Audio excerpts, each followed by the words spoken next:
Buenos días. Buenos días a todos, espero que estén muy bien. Vamos a dar inicio entonces a la clase, una atrasadita, pero aquí estamos.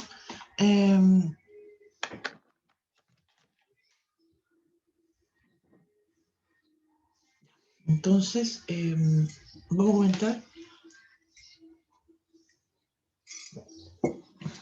qué vamos a hacer hoy día. ¿Tienen algún comentario? Voy a estar. Viste, sí, estoy media ratita.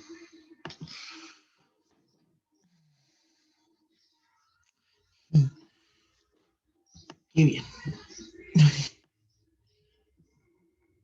Ahí viene llegando alguien más. Ya, entonces. En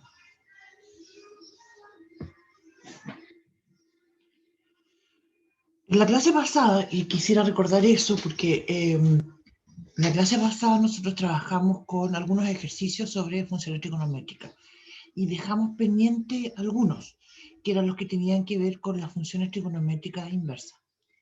Entonces, hoy día nosotros vamos a, por una parte, vamos a hacer esos ejercicios que dejamos pendientes de funciones trigonométricas inversas y también vamos a empezar un tema nuevo, que es nuestro último tema, que son la función logaritmo y exponencial. La verdad es que durante el semestre nos fuimos atrasando, eventualmente hubo un momento en que yo les envié un nuevo cronograma. Ese momento fue entonces el que sacamos el tema de polinomios, que es un tema importante dentro del contexto de Máster 21 y que abordaba más o menos 2 semanas. Y como quisimos darle más énfasis a todo lo que tenía que ver con la función compuesta e inversa, parece que ese fue el punto que tuvimos, entonces ahí decidimos hacer algunos cambios. Por tanto, logaritmo y exponencial, digamos, lo dejamos, debería decir exponencial y logaritmo, pero bueno, y polinomios los sacamos. En todo caso, yo en el aula, y esto se lo sugiero que lo entren al aula y lo saquen, en esta parte donde saquen los documentos complementarios, ahí yo les dejé un resumen sobre el logaritmo y exponencial, ¿ya? Así que eso está disponible para ustedes. Eso.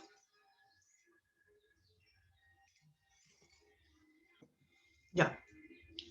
Vamos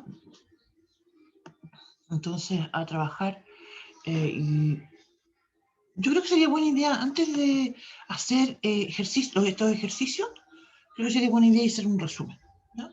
Para que después ataquemos estos ejercicios de funciones trigonométricas inversas.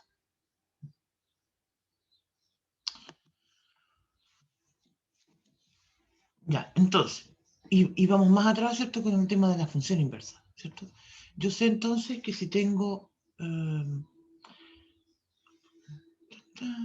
viste, ya se me quedó pegado esto...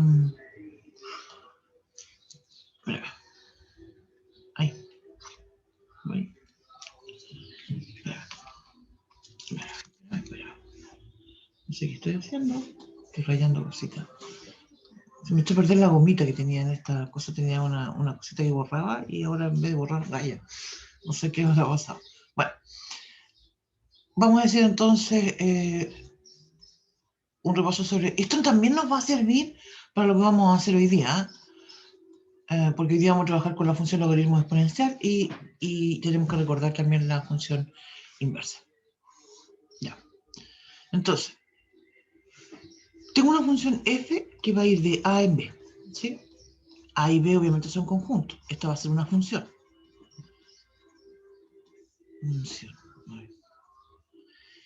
¿Qué es lo que sucede entonces?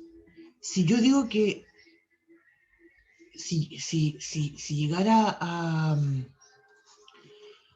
poder afirmar que f es biyectiva, entonces yo voy a poder afirmar que existe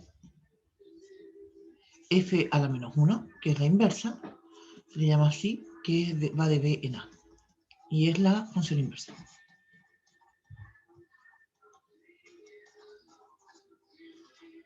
Esto, perdón, En contextos de diagramas uno lo puede hacer un dibujito para tratar de explicar esta idea, ¿sí? Yo estoy en un conjunto A, tomo elementos de un conjunto A, ¿sí? Y le asocio otro elemento que está en el conjunto B.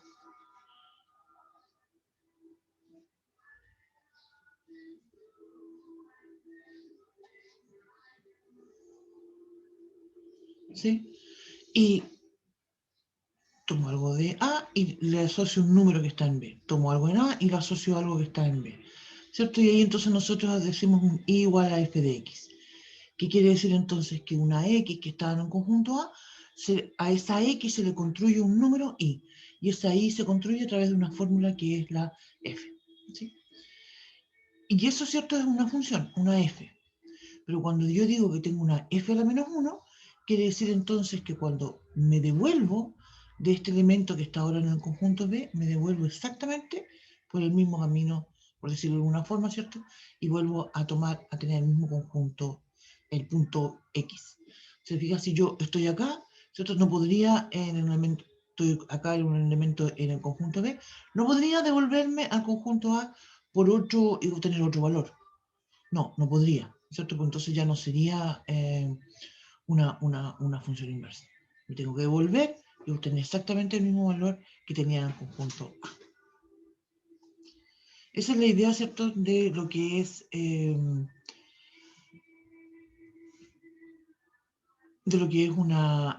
una función inversa. Y esta función verifica propiedades. Y una de ellas, ¿cierto?, que es muy útil para nosotros, es que es parte, digamos, de la definición en realidad, que si yo digo que tengo I igual a f de x, eso es equivalente a decir que la x es igual a f a la menos 1 de i, que es justamente la idea que yo estaba comentando recién, con esto de que me voy por que de la x llego a la y, entonces de la y voy a llegar a la x, ¿cierto?, cuando me devuelvo el mismo camino, ¿sí? Además,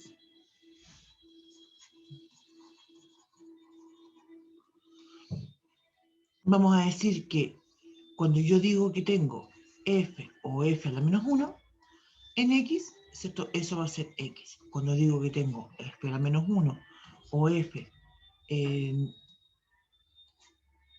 x, eso también va a ser x. Esto es lo que llamamos, ¿cierto? Esto es lo que esto es lo que llamamos la simetría que se produce con respecto a la recta y igual a x. Esto quiere decir entonces que cuando yo esto es, voy a decir que cuando yo escribo f evaluado en f a la menos 1 de x, lo que voy a obtener es la x. Cuando tengo f a la menos 1 evaluado en la f de x, eso voy a obtener entonces x.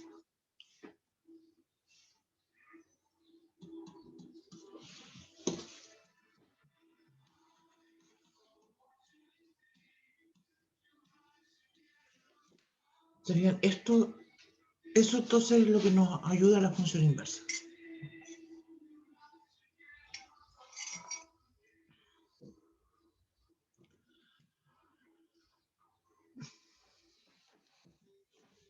Ya.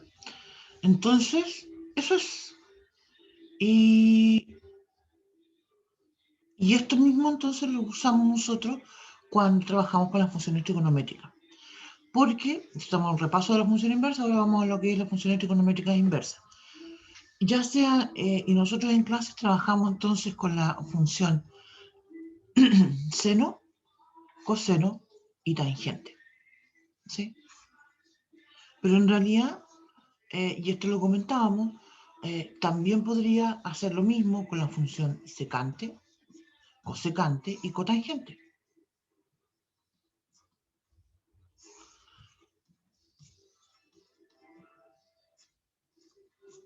¿Sí? Para cualquiera de ellas puedo definir la función trigonométrica inversa y va a tener exactamente la misma idea, ¿sí? Es decir, la única, perdón, antes de eso, lo único que uno tiene que considerar, y acá es el hecho de que estas funciones en forma natural no son biyectivas, porque justamente no cumplen la propiedad de inyectividad, pero sí se pueden restringir, ¿sí? Y esa restricción nos permite a nosotros entonces definir que sean la función, que sean biyectivas. Nosotros hicimos eso con la función seno, coseno y tangente. Con las otras tres no las hicimos, pero esas de hecho en el apunte que está en el resumen está planteado, ¿sí? Pero aunque no esté planteado en clase, ¿cierto? Yo igual las puedo usar, porque siguen exactamente la misma idea, que es justamente esto de la función inversa. Ahora, la diferencia es que nosotros ya no las escribimos con el -1, escribimos arco, ¿cierto? Y escribimos entonces arco seno, coseno y etcétera, ¿cierto? Toda, ¿cierto? Hasta la cotangente. ¿Qué más decir? Y obviamente entonces verifican las propiedades que estábamos comentando, que cuando yo digo que tengo, por ejemplo, y igual a seno de x, eso quiere decir entonces que es equivalente a decir que la x es igual a arco seno de y. Esta es básicamente la propiedad más importante, creo yo. Bueno, no sé si la más importante, pero sí diría yo que la más usada, es una propiedad muy importante, ¿sí? Y que nosotros vamos a usar en este contexto, ¿no? También otra propiedad que vamos a usar, voy a hacer referencia a esta función seno, pero lo mismo sucede con la coseno, secante, cotangente, etc. ¿Ya? Y es que si yo tengo seno del arco seno de x, eso va a ser, pongamos otra letra, no solamente la x, pongamos alfa. Alfa, ya, alfa. Eso va a ser igual a alfa. ¿Sí? Si yo tengo arco seno del seno de, no sé, u, eso va a ser entonces igual a u. ¿Sí? E insisto, esto va a ocurrir ya sea la función secante, cosecante, cotangente, etc. ¿Ya? Ya.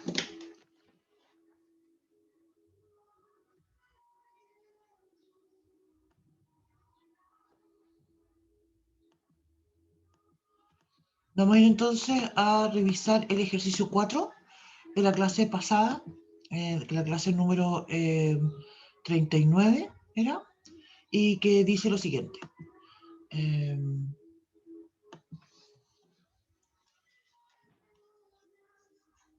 Calcular.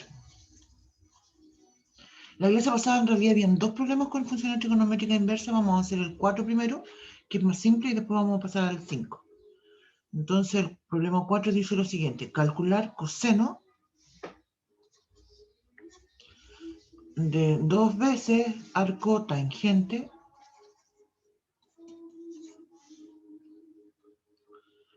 de raíz de 5.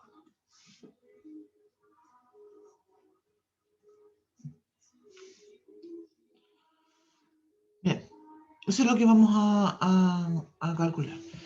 Y yo diría que como paso 1, que tenemos que hacer en todos estos tipos de problemas, cuando tenemos funciones trigonométricas inversas, y esto se relaciona con lo que estaba comentando anteriormente, ahí, que yo quiero usar esta propiedad, ¿cierto?, de las funciones inversas, que es en realidad la definición, ¿cierto?, esta idea de que si y es igual a f de x, eso es equivalente a decir x igual a f a la menos 1 de y, ¿cierto? Esa es la propiedad que quiero usar, esa es la propiedad, la definición en realidad que necesito usar para poder trabajar con esto, ¿sí? Entonces necesito aquí, para calcular esto, tengo que darle un nombre a esto donde aparece el arco tangente, ¿sí? Bueno, en cada caso va a ser distinto, podría ser que tuviese, no sé, arco seno, qué sé yo. Otra observación importante, lo que lo quiero comentar, es que esta idea, ¿cierto?, de seno, arco seno de alfa igual a alfa, ¿cierto?, funciona solamente porque tengo la misma función. Si yo tuviera coseno del arco seno de U, por ejemplo, no sé cuánto vale eso. Eso tendría que empezar a calcular. ¿Sí? Por eso entonces justamente acá tengo coseno del 2 arco tangente de raíz de 5. Entonces yo tengo que dar un nombre, voy a decir sea U, lo voy a llamar, al arco tangente de raíz de 5. Y nótese que no puse 2U, perdón, 2 arcos tangentes, sino que puse solamente U, arco tangente. ¿Sí? O sea, U igual a arco tangente. Y eso justamente me va a ayudar a escribir esto de una forma más simple. Entonces, como dije, hice mi primer paso, que sería dar este nombre, y ahora voy a usar la definición de la función arco tangente.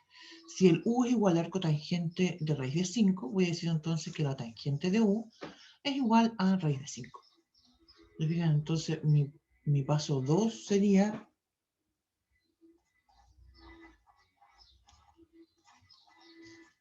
usar la definición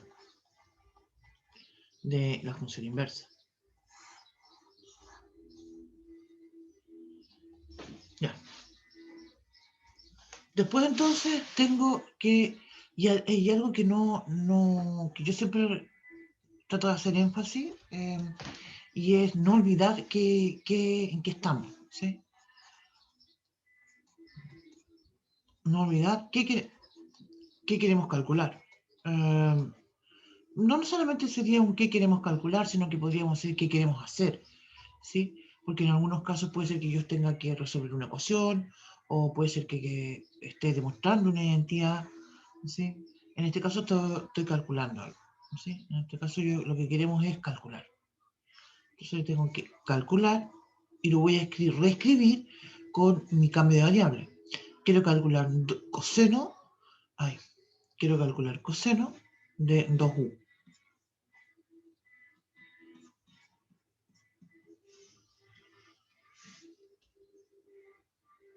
Ya, entonces, aquí es importante entonces darse cuenta que yo tengo el valor de tangente de u, que sé que es igual a raíz de 5.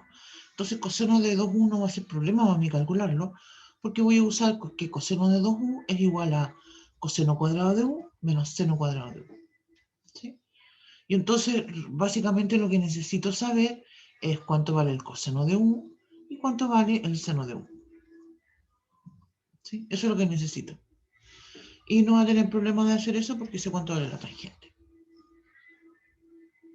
No. Entonces,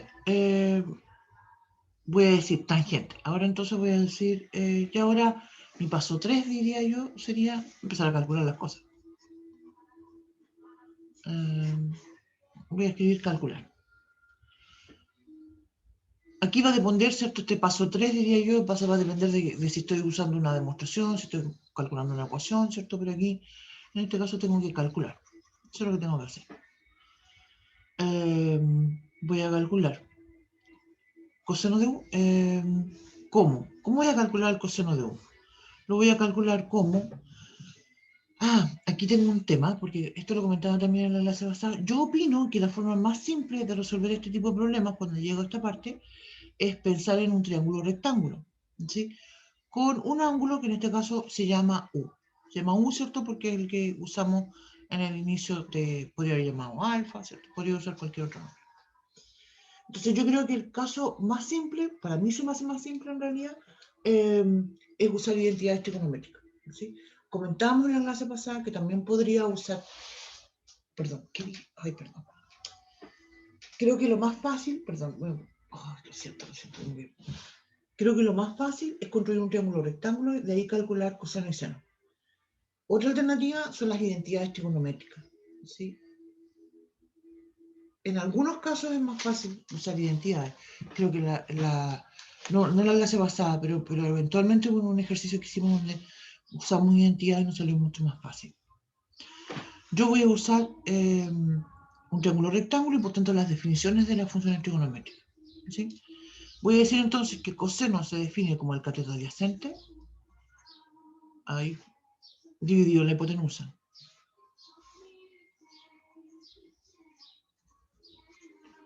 Y voy a decir que el seno de U se define como el cateto opuesto dividido en la hipotenusa. Y como yo sé que la tangente de U se define como el cateto opuesto dividido en el cateto adyacente, y sé que tangente de U es raíz de 5, es decir, raíz de 5 partido por 1, puedo entonces afirmar que en este triángulo rectángulo, ¿cierto?, que estoy asumiendo, donde contenga el ángulo U, el cateto opuesto va a valer raíz de 5 y mi cateto adyacente va a valer 1.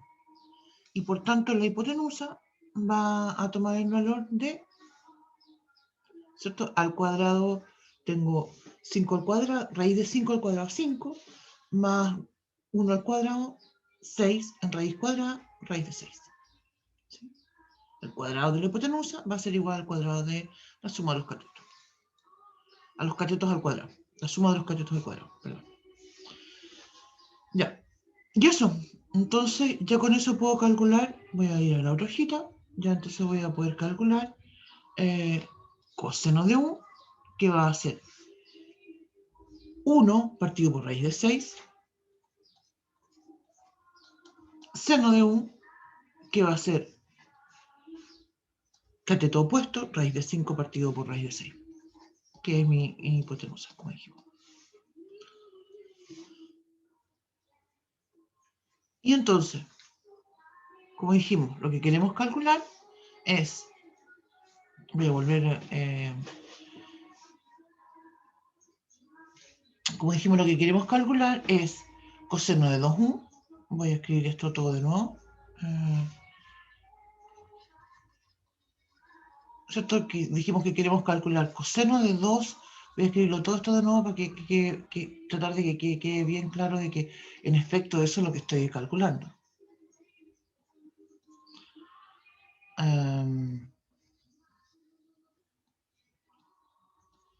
Y esto va a ser, dijimos que es coseno cuadrado de u menos seno cuadrado de u. Y entonces esto va a ser coseno al cuadrado, va a ser 1 partido, voy a escribirlo con harto detalle, 1 dividido en raíz de 6 al cuadrado, ¿cierto? Menos seno de u al cuadrado sería el raíz de 5 dividido en raíz de 6, todo eso al cuadrado. Entonces voy a tener que esto va a ser 1/6 menos 5/6. Y eso me da entonces menos 4/6, que es menos 2/3. Y ahí está.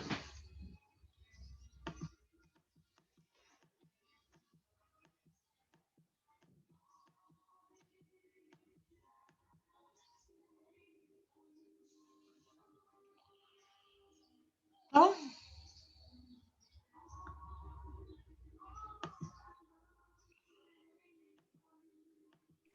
Sí, profe. Muy bien.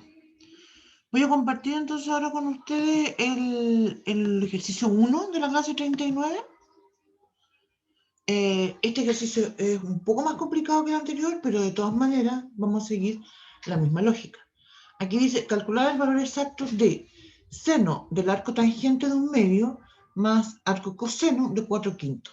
Lo que hay que observar es que tengo el seno de la suma de dos cosas, ¿sí? Entonces, eso es lo que tenemos que calcular. Y insisto con la idea, vamos a revisar esto que está desarrollado ya, lo vamos a revisar, y si ustedes vamos a tratar de hacer énfasis en esto, de observar que estamos usando el mismo razonamiento que hicimos en el ejercicio anterior. Es decir, lo primero que vamos a hacer es hacer el cambio variable. Entonces, como tengo dos funciones inversas, dos trigonométricas inversas, voy a usar dos nombres distintos. Entonces voy a decir, U es igual a arco tangente de un medio. Eso es equivalente entonces a decir que la tangente de U es igual a un medio. Después digo, B es igual a arco coseno de 4/5. Con eso quiero decir entonces que el coseno de B es igual a 4/5. Entonces, después vuelvo a mirar, mira, esto que comentábamos, tengo que hacer énfasis y tengo que siempre razonar qué es lo que quiero calcular. Entonces, vuelvo a escribir lo que quiero calcular, ¿se fijan? Seno de arco tangente de un medio más arco coseno de 4/5 pero ahora reemplazando el U y el B. Es decir, tengo que calcular seno de U más B. Y ya con esto te fijas que se ve y se entiende como algo mucho más simple. Cuando uno lee el ejercicio original, uno dice, ¿qué refracto voy a hacer con eso? ¿Cómo lo calculo? Pero ya usando cambio variable, uno ya logra entender esto y sabe qué es lo que tiene que calcular. Porque cuando escribimos seno de U más B, yo sé que tengo que usar la identidad, las identidades del ángulo de la suma de ambos. Voy a decir que eso es igual a seno de U por coseno de B más coseno de U seno de B. Y entonces, ya, sé que tengo que usar eso. Entonces, fíjate en lo siguiente. Yo conozco el valor de la tangente de U, que es un medio. Pero, ¿qué es lo que necesito con respecto al U? En la igualdad que tengo acá, necesito calcular coseno de U y el seno de U. Después, con respecto al B, tengo el valor del coseno de B, sé que vale 4/5. Me falta el seno de B. ¿Sí? Y entonces usamos el mismo razonamiento anterior, ¿cierto? Y con esto puedo decir, si la tangente de U es un medio, quiere decir entonces que el cateto opuesto vale 1, el cateto adyacente vale 2, y por tanto la hipotenusa va a ser, el cuadrado de la hipotenusa de hecho va a ser 4 más 1, 5. Por tanto la hipotenusa tiene una longitud o mide, ¿cierto?, en raíz de 5. Y así entonces el seno va a ser 1 dividido en raíz de 5 y el coseno va a ser 2 dividido en raíz de 5. ¿Sí? Eso con respecto al U. Con respecto al B, como dijimos, lo único que nos hace falta es calcular seno. Ya sabemos que coseno vale 4/5.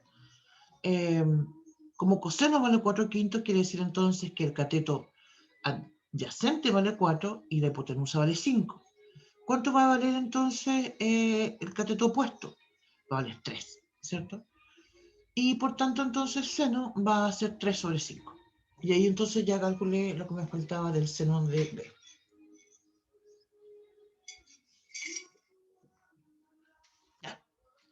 Y ahora entonces vamos a usar esto para escribir lo que tenemos, lo que queremos calcular. Entonces voy a decir, seno de U más B va a ser el 1 partido por raíz de 5 por un 4/5 más 2, raíz de 5, 2 sobre raíz de 5 por 3/5. ¿Sí? Y entonces al final en los denominadores me queda el 5 raíz de 5, por tanto lo único que tengo que hacer es sumar los numeradores, que son 4 más 6, me da 10 dividido en 5 raíz de 5. Se simplifica, ¿cierto? Ese 5, simplificamos por 2. Y con eso terminamos. En el ejercicio nos dan 2 dividido en raíz de 5, que es lo mismo que es 2 raíz de 5 partido por 5. Racionalizando, ¿cierto? Ay, perdón. Y eso sería.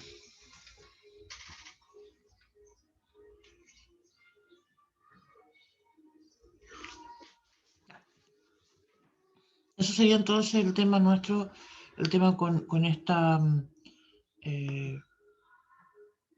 función trigonométrica inversa. Yo aquí, antes de pasar a la función logaritmo exponencial,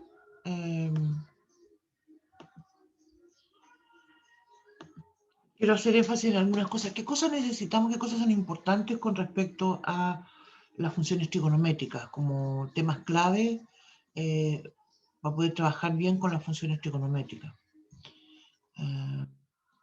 Yo voy a hacer algunos comentarios. Si ustedes tienen algunos otros cosas que quieran agregar, obviamente son bienvenidos. Yo diría que algo que es muy clave para poder trabajar bien con funciones trigonométricas es tener claro, ¿cierto?, justamente las razones trigonométricas. ¿Sí?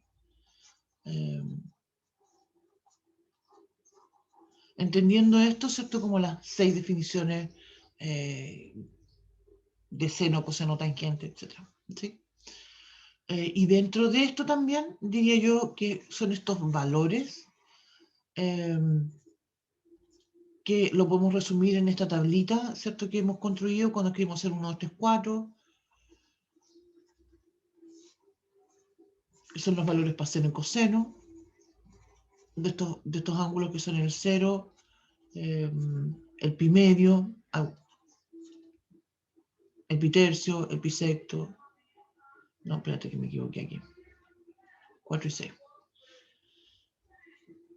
Ahí está.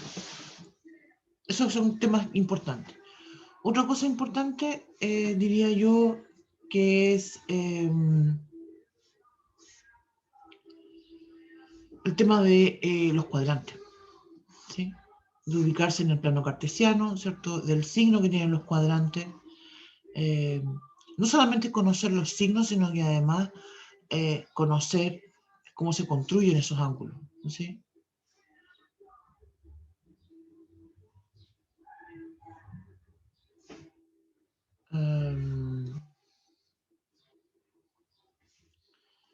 ¿Qué cosa más también diría yo que es importante? Bueno, en este contexto de las funciones trigonométricas inversas, ¿cierto? Este procedimiento, porque en el fondo voy a escribir procedimiento con las funciones trigonométricas inversas. Si ustedes se fijan, es un procedimiento y lo puedo aplicar en cualquier contexto. Otro tema importante también son las identidades trigonométricas. Se vean que las identidades las usamos en todo evento.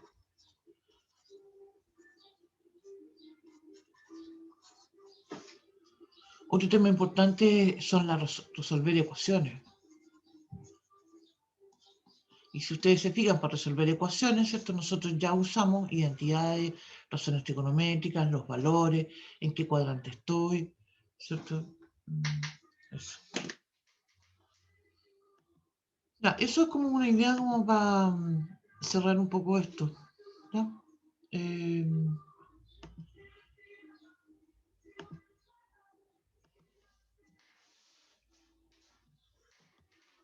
Ya, me voy a compartir ya el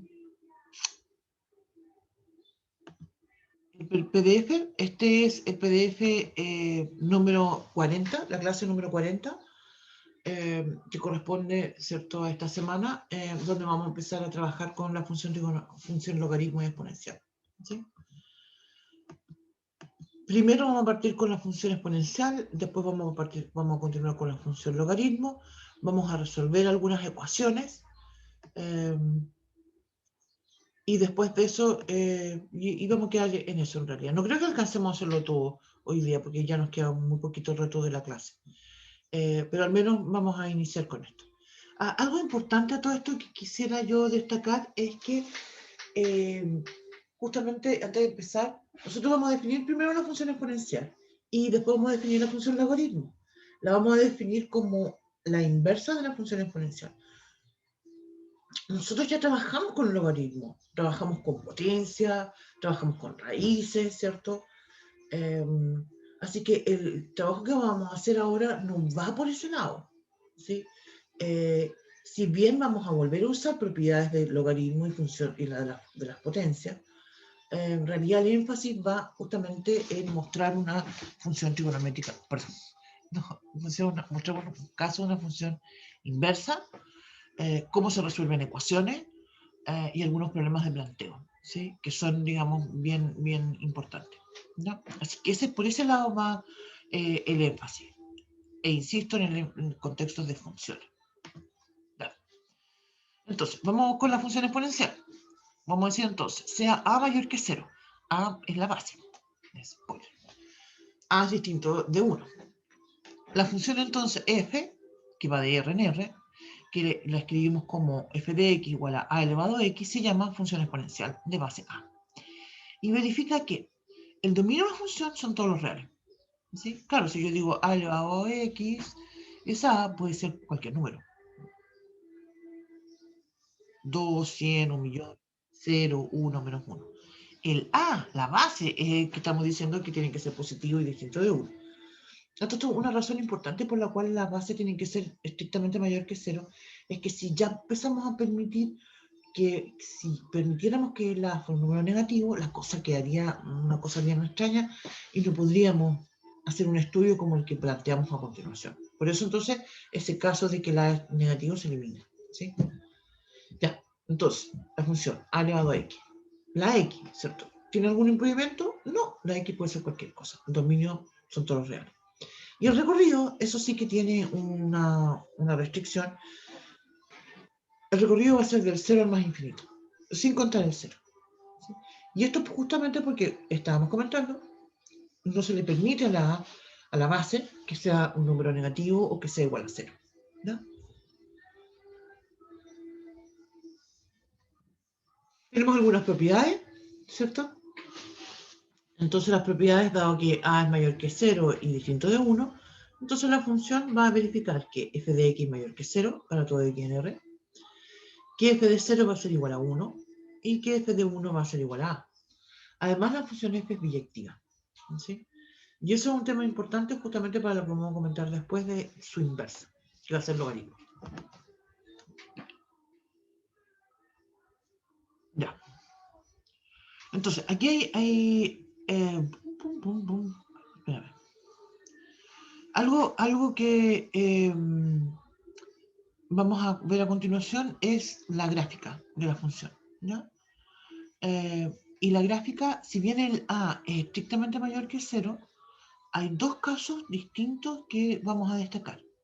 Primero, que es cuando el a es un número mayor que 1. ¿Sí? Entonces, en ese caso, la gráfica va a ser una curva que va a ser creciente. ¿Sí? Como dijimos, cuando la x vale 0, esto vale 1 la función, porque a elevado a 0 es 1. Por tanto, la curva va a cortar el eje y en el punto 0,1. La gráfica se observa requete contrapegada al eje X, a la parte negativa de los ejes X, pero en realidad nunca lo corta. ¿Sí? Eso es algo que nosotros entendemos que, y usualmente lo comentamos de esta forma, y digo entonces que si X tiende al menos infinito, entonces a elevado a X tiende a 0. ¿Qué quiere decir esto? Que para números que sean infinitamente negativos, por ejemplo, no sé, ustedes piensen a elevado a menos 1.000.000, ¿sí? A elevado a menos 10 millones. El número que voy a obtener, ¿cierto? Ese a elevado a menos 1.000.000 o a elevado a menos 10 millones, va a ser muy cercano a 0. ¿Sí? Y en cambio, observamos que la función crece sin límite, ¿cierto? Y crece sin parar, porque a medida que la x tiende a más infinito, es decir, a medida que la x sea cada vez más infinitamente más grande, no se piensen ustedes en x elevado x 1.000.000, x 10 millones, ¿cierto? Entonces, la a elevado a x, que va a ser a elevado a 1.000.000 o a elevado a 10 millones, ¿cierto? Va a ser infinitamente más grande, es decir, tiende a más infinito.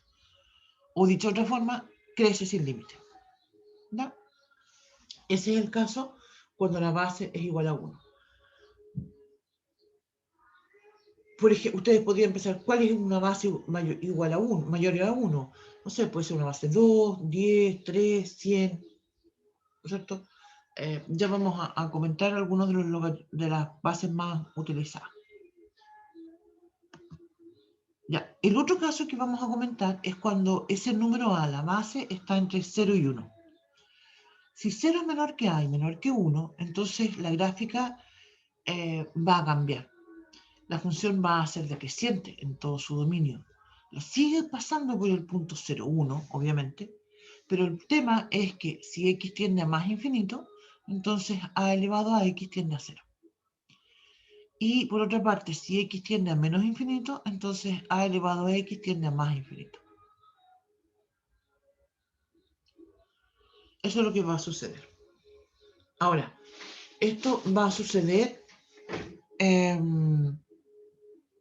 cualquiera que sea la base que esté entre 0 y 1.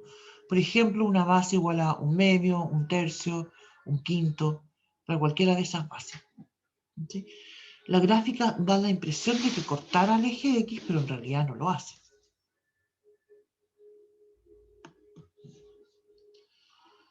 Yo aquí escribí algunas propiedades de las potencias, si bien comentaba yo recién que nos vamos a retomar eso, y la lógica de los ejercicios que vamos a hacer a continuación nos va por el lado de la operatoria, como decimos a principios de año, pero de todas maneras quiero agregar esto para que lo recordemos, ¿no? Porque eventualmente también en algún caso, resolviendo una ecuación o en algún problema de planteo, esto va a aparecer, ¿no? Así que por eso es importante. No las voy a leer las propiedades. Sí vamos a comentar esto, que son las bases más conocidas, que son la base 10, que la usamos desde el principio de año cuando hablábamos de notación científica, y la base E. Esa es usada comúnmente en problemas de crecimiento exponencial, que vamos a trabajar ya en la próxima clase. Esta base uno lo llama el número de... Aquí hay varios nombres que se le da. Euler, también se pronuncia, a veces hay personas que lo pronuncian Euler, o también se le llama constante de Napier. ¿Sí? Son algunos nombres que se le da a este número E. Es un número, ¿cierto?, que está entre 2 y 3 y que va a aparecer en varios tipos de problemas de estos que vamos a ir trabajando. Ya. Eso es entonces la función exponencial. ¿Alguna consulta al momento? A mí se me dio algo. Quería yo mostrarles otro, y salí de aquí, salí de la porque quería mostrarles algo, pero ya se me olvidó que lo que era.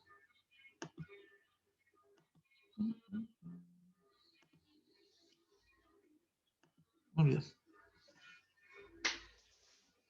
Había pensado, voy a mostrarles una cosita que tenía en el computador y ya se me olvidó que lo que era, pero bueno, vamos a continuar.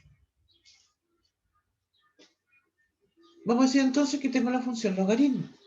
Voy a decir entonces sea a estrictamente mayor que 0, a distinto de 1.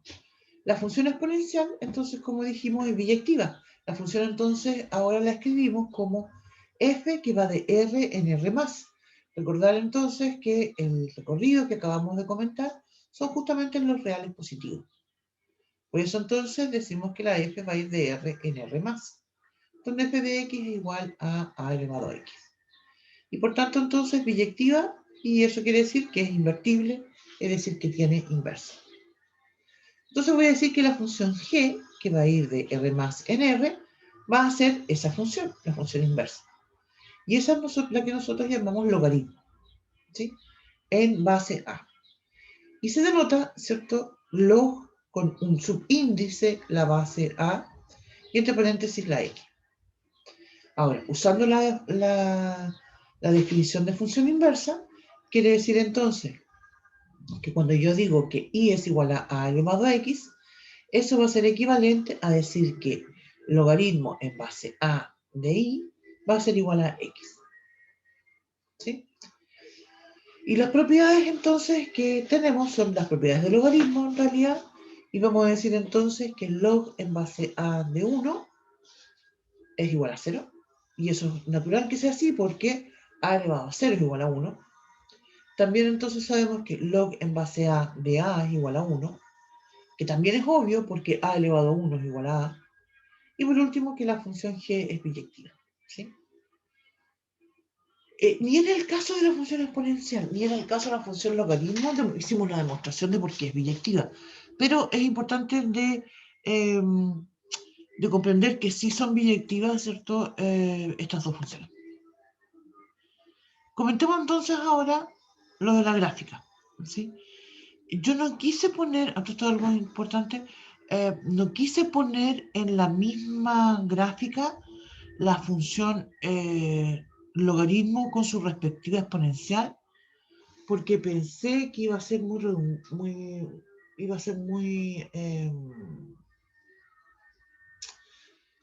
a ser difícil de comprender las dos al mismo tiempo. Pero ustedes las pueden comparar, ¿sí?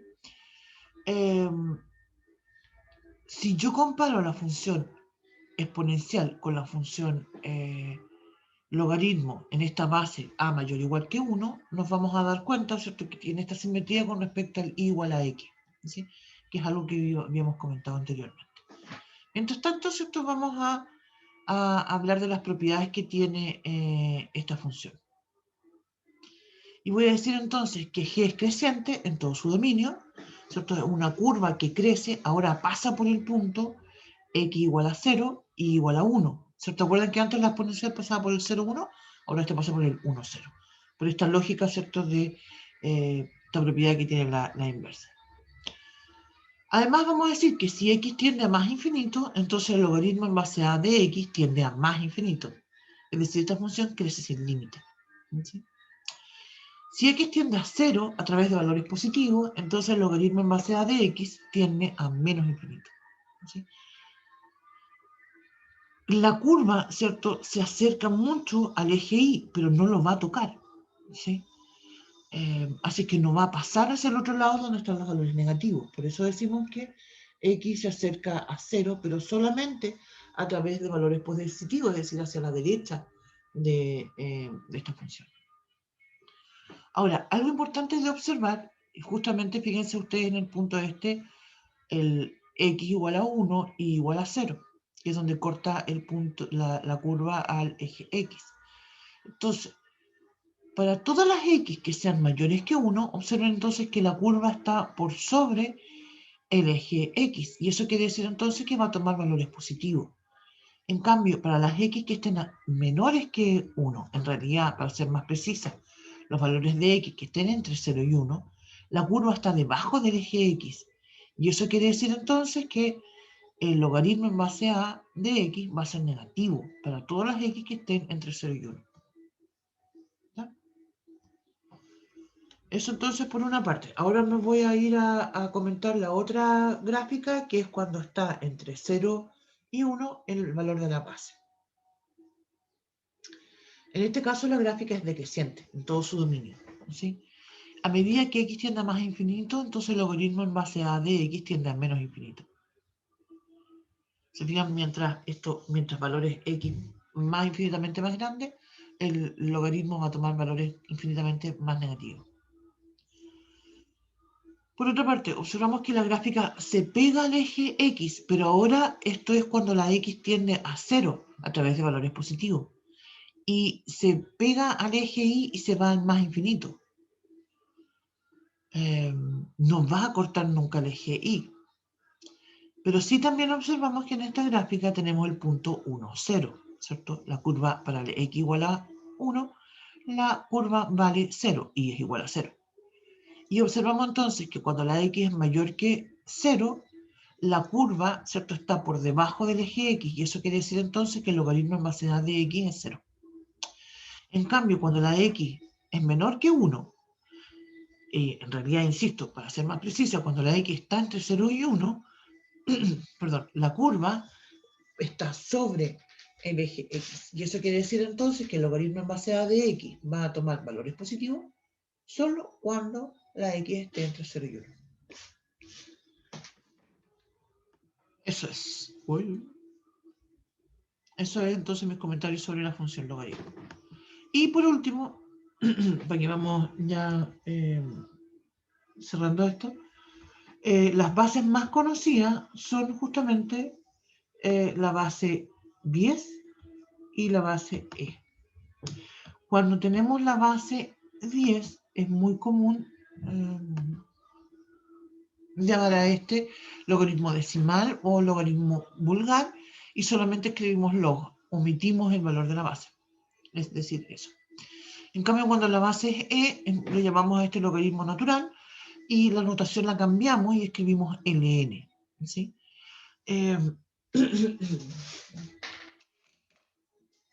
Eso.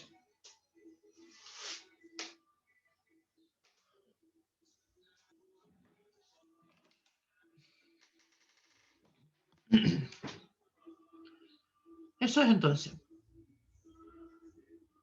Tenemos propiedades. Las propiedades están enunciadas acá en la clase 40. No las voy a repetir porque, como comentaba ya, trabajamos con esto. El énfasis del curso no va a venir por este lado, ¿cierto? Si bien estas propiedades las vamos a utilizar en más de una oportunidad, el énfasis nuestro va a venir por el contexto de resolver ecuaciones y resolver algunos problemas de planteo. ¿Ya? Bien. ¿Tienen alguna consulta, comentario? Yo creo que sería bueno que terminemos por acá. No sé ustedes, pero encuentro que la clase estuvo bien intensa. La próxima clase nos vamos a dedicar a esto de resolver ecuaciones. Aquí hay varias ecuaciones que están resueltas ya, así que ustedes lo pueden analizar, y también vamos a trabajar con algunos problemas de planteo. ¿Tá? Que eso es lo que es, si no me equivoco, la clase 41. Voy a revisar el tiro.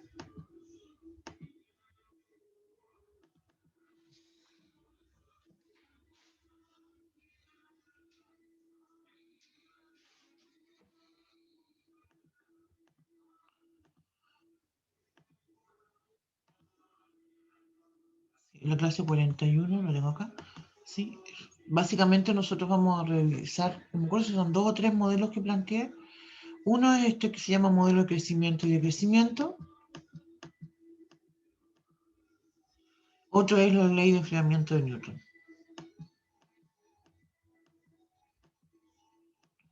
Sí, eso. Pero también después podríamos hacer un ejercicio que no esté ninguno de estos son modelos como los que están planteados acá. Eso. Gracias por la clase, profe. Gracias a ustedes, que tengan un bonito día. Adiós, profe. Chao, profe, gracias. Chao, profe, gracias. A ustedes, chao, que tengan un bonito día.